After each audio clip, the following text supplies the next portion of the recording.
Item ಯಾವುದೇ ಇರಲಿ try ಮಾಡಿ ಆಚಿ ಚಿಕನ್ ಮಸಾಲಾ. ದೇವೇಗೌಡರ ಕುಟುಂಬದ ಪಾಲಿಗೆ ಚಿನ್ನದಷ್ಟೇ ಅಮೂಲ್ಯವಾಗಿದ್ದಂಥವರು ಚೆನ್ನಮ್ಮ ಅವರು. ಅವರ ಇಡೀ ಕುಟುಂಬದ ಜವಾಬ್ದಾರಿಯನ್ನು ಹೊತ್ತು ದೇವೇಗೌಡರು ರಾಜಕೀಯದಲ್ಲಿ ಸಕ್ರಿಯವಾಗಿ ಬ್ಯುಸಿ ಇದ್ದರೆ ಚೆನ್ನಮ್ಮನವರು ಇಡೀ ಕುಟುಂಬವನ್ನು ಸಲಹುತ್ತಾ ಆ ಇಡೀ ಕುಟುಂಬದ ಹೊರೆಯನ್ನು ಹೊತ್ಕೊಂಡು ಸಾಗಿದಂಥವರು. ಸುಮಾರು 72 ವರ್ಷಗಳ ಸುದೀರ್ಘ ದಾಂಪತ್ಯ ಜೀವನ ಅವರದು. ಅವರಿವತ್ತು ನಮ್ಮನ್ನೆಲ್ಲ ಅಗಲಿದ್ದಾರೆ. ಸಹಜವಾಗಿಯೇ ಅವರ ಕುಟುಂಬ ಸದಸ್ಯರಲ್ಲಿ, ಅವರ ಆಪ್ತ ವಲಯದಲ್ಲಿ ಸಾಕಷ್ಟು ದುಃಖ ಮಡುಗಟ್ಟಿದೆ. ಈಗ ನಮ್ಮ ಜೊತೆ ಮಾತಾಡಲಿಕ್ಕೆ ಹಾಸನ ಕ್ಷೇತ್ರದ ಶಾಸಕರಾಗಿರ್ತಕ್ಕಂಥ ಸ್ವರೂಪ್ ಪ್ರಕಾಶ್ ಅವರ ಪತ್ನಿ ಶ್ವೇತಾ ನಮ್ಮ ಜೊತೆಗಿದ್ದಾರೆ. ನಮ್ಮ ಹೇಳಿ ಮೇಡಮ್, ಈಗ ಚೆನ್ನಮ್ಮ ಅವರು ಇಲ್ಲ ಅಂತಕ್ಕಂಥ ಸುದ್ದಿ ಕೇಳಿದಾಗ ಸಹಜವಾಗಿ ಎಲ್ಲರೂ ಕೂಡ ನೋವಾಗುತ್ತೆ. ನೀವು ಅವರ ನೆನಪುಗಳನ್ನು ಮಾಡ್ಕೊಳ್ಳೋದಾದರೆ? ಮೊದಲನೇದಾಗಿ ಅವರು ದಿವಂಗತರಾದು ಅಂತ ಕೇಳಿದ ತಕ್ಷಣ ತುಂಬ ಬೇಜಾರಾಯಿತು. ಯಾಕೆಂದರೆ ತುಂಬ ವರ್ಷದಿಂದ ಅನಾರೋಗ್ಯದಿಂದ ಇದ್ರೂ ಇದ್ದಾರೆ ಅನ್ನೋ ಒಂದು ಇದಿತ್ತು. ಕೇಳ್ಕೊತಾ ಇದ್ವಿ ನಾವು ಹೇಗಿದ್ದಾರೆ ಹೇಗೆ ಅಂತ. ಆದರೆ ಸ್ವಲ್ಪ ನೆನಪಿನ ಶಕ್ತಿ ಕಡಿಮೆ ಇದೆ, ಹಾಗಾಗಿ ಆರಾಮಿದ್ದಾರೆ, ಬಟ್ ನೆನಪಿನ ಶಕ್ತಿ ಸ್ವಲ್ಪ ಕಡಿಮೆ ಇದೆ, ಸರಿ ಇದ್ದಾರೆ, ಆರಾಮಿದ್ದಾರೆ ಅಂತ. ಮೊನ್ನೆ ಅಡ್ಮಿಟ್ ಆದಾಗಲೂ ಹೀಗೆ ಏನೋ ತೊಂದರೆ ಆಗಿದೆ, ಮತ್ತು ಹುಷಾರಾಗಿ ಆಚೆ ಬರ್ತಾರೆ ಅಂದ್ಕೊಂಡ್ವಿ. ಬಟ್ ಅದೇ ಕೇಳಿ ತುಂಬ ದುಃಖ ಆಯಿತು. ಅವರು ಒಂಥರ ನಮಗೆ ಒಂಥರ ಅದು ಹೇಳೋಕ್ಕೆ ಆಗಲ್ಲ, ಒಂಥರ ಬೆಂಬಲ, ಒಂದು ಸಪೋರ್ಟು, ಆ ಥರ. ಒಂದು ಹೆಣ್ಮಗಳು ಹೆಂಗಿರಬೇಕು ಅನ್ನೋದನ್ನು ಅವರು ನೋಡಿ ಕಲಿಬೇಕು ಅನಿಸುತ್ತೆ. ತೆರೆಮರೆಯಲ್ಲಿ ಇದ್ದುಬಿಟ್ಟು ಎಷ್ಟು ಬಲ ತುಂಬಿ ಒಂದು ಪಕ್ಷ ಕಟ್ಟೋಕ್ಕಾಗಲಿ, ಅವ್ರ ಮನೆಗಾಗಲಿ, ಇಡೀ ಒಂದು ಕರ್ನಾಟಕ ರಾಜ್ಯಕ್ಕಾಗಲಿ ಒಂಥರ ದೇವೇಗೌಡರು ಅಂದರೆ ಚೆನ್ನಮ್ಮ ಅಂದರೆ ದೇವೇಗೌಡರು ಅನ್ನೋ ರೀತಿಯಲ್ಲಿ ಬದುಕಿದವರು. ಎಷ್ಟೋ ಸಾವಿರಾರು ಜನ, ಲಕ್ಷಾಂತರ ಜನಕ್ಕೆ ಇನ್ಸ್ಪಿರೇಷನ್ ಅವರು. ಅವ್ರ ಥರ ಬದುಕಬೇಕು ಅಂತ ಅನಿಸುತ್ತೆ. ಹಾಸನಕ್ಕೆ ಯಾವಾಗ ಬಂದ್ರೂ ದೇವಸ್ಥಾನಕ್ಕೆ ಬರಲಿ, ಮದುವೆ ಬರಲಿ, ಜೊತೆಲೇ ಬಂದ್ಬಿಡ್ತಿದ್ರು. ಅದನ್ನ ನೋಡಿದಾಗಲೇ ಒಂದು ರೀತಿ ಖುಷಿ ಅನ್ನೋ ರೀತಿಯಲ್ಲಿ ಅಂತ ಒಂದು ಆಪ್ತತೆಯ ದಾಂಪತ್ಯ ಅವ್ರದ್ದು. ಹೌದು, ಖಂಡಿತವಾಗ್ಲೂ ನಾನು ಎಲ್ಲೇ ಹೋದ್ರೂ ಜೊತೆಗೆ ಹೋಗ್ತಾಯಿದ್ರು. ಅದೇ ಹೇಳ್ತಾ ಇಲ್ವಾ, ಅವರು ನೋಡಿದ್ರೆ ಹಿಂಗಿರ್ಬೇಕಪ್ಪ ಒಂದು ಕಪಲ್ ಅಂದರೆ ಅನ್ನಂಗೆ ಅನ್ಸೋದು. ಎಷ್ಟೋ ಜನಕ್ಕೆ ಅವರು ಒಂಥರ ಮಾದರಿ ಅಂತ ಅನ್ಕೋಬೇಕು.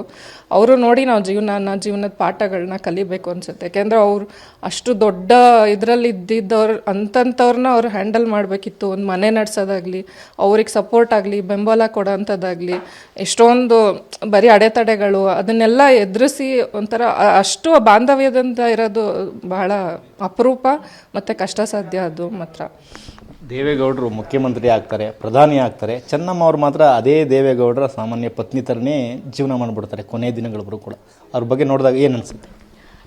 ತುಂಬ ಖುಷಿ ಆಗುತ್ತೆ. ಯಾಕೆಂದರೆ ಈಗ ಒಂಚೂರು ಸಣ್ಣ ಪುಟ್ಟ ಒಂದು ಪದವಿ ಸಿಕ್ಕರೆ ಅಥವಾ ಒಂದು ಏನೇ ಸಿಕ್ಕರೂ ಅಹಂಕಾರ ಅನ್ನೋದು ತಲೆಗೆ ಬರುತ್ತೆ.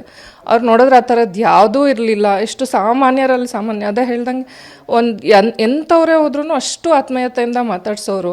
ಆಮೇಲೆ ಆ ಬಾಂಧವ್ಯಗಳು, ಆಮೇಲೆ ಸಂಬಂಧಗಳು ಎಷ್ಟು ವರ್ಷ ಆದರೂ ನೆನ್ಪಿಟ್ಕೊಂಡು ಆ ಮೆಮೊರಿ ಪವರ್ಗೆ ಖುಷಿ ಆಗೋದು. ಅವರು ಅಂದರೆ ಅವ್ರ ಹೆಸರು ಹೇಳಿ ಇಂಥವ್ರು ಚೆನ್ನಾಗಿದ್ದಾರಾ, ಇಂಥವ್ರು ಆರಾಮಾಗಿದ್ದಾರಾ, ಹುಷಾರಿರ್ಲಿಲ್ವಲ್ಲ, ಸರಿ ಇದ್ದಾರೆ, ನಿಮ್ಮ ಮಗಳು ಹಿಂಗೆ ಅಲ್ಲಿ ಕೊಟ್ಟಿರೋದಲ್ವ, ಅವ್ರಿಗೆ ಇಷ್ಟು ಮಕ್ಕಳಲ್ವ, ಅವ್ರು ಹಿಂಗೆ ಓದ್ತಿದ್ದಾರಲ್ಲ, ಈಗೇನು ಓದ್ತಿದ್ದಾರೆ, ಆ ಥರ ಅಷ್ಟು ಮೆಮೊರಿ ಪವರು, ಖುಷಿ ಆಗೋದು.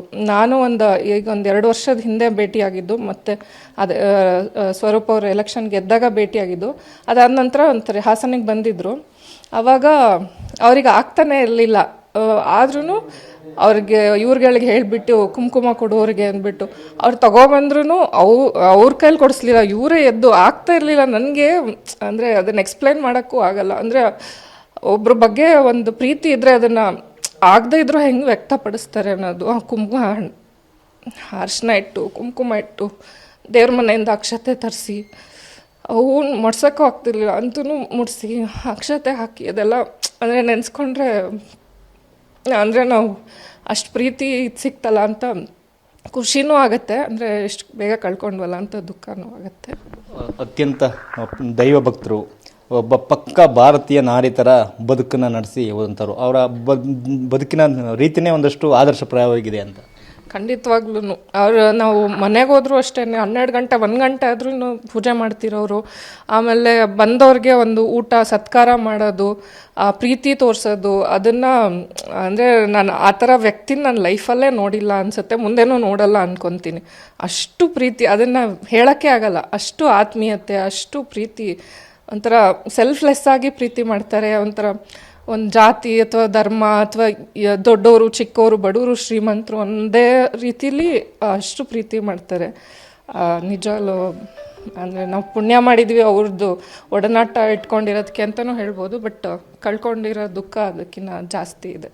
ಚೆನ್ನಮ್ಮ ದೇವೇಗೌಡ ಚೆನ್ನಮ್ಮ ಈ ಹೆಸರು ಯಾವಾಗಲೂ ಜೊತೆಯಲ್ಲೇ ಇರ್ತಾಯಿತ್ತು. ಎಲ್ಲೋ ಒಂದು ಕಡೆ ಈಗ ಆ ಒಂದು ಹೆಸರು ಮರೆಯಾಗ್ತಿದೆ ಅಂದಾಗ ಎಲ್ಲರೂ ಕೂಡ ಸಹಜವಾಗಿಯೇ ಸಾಕಷ್ಟು ನೋವು ಅನಿಸುತ್ತೆ. ನೀವು ಯಾವ ರೀತಿ ನೆನಪು ಮಾಡ್ಕೊಡ್ತೀವಿ?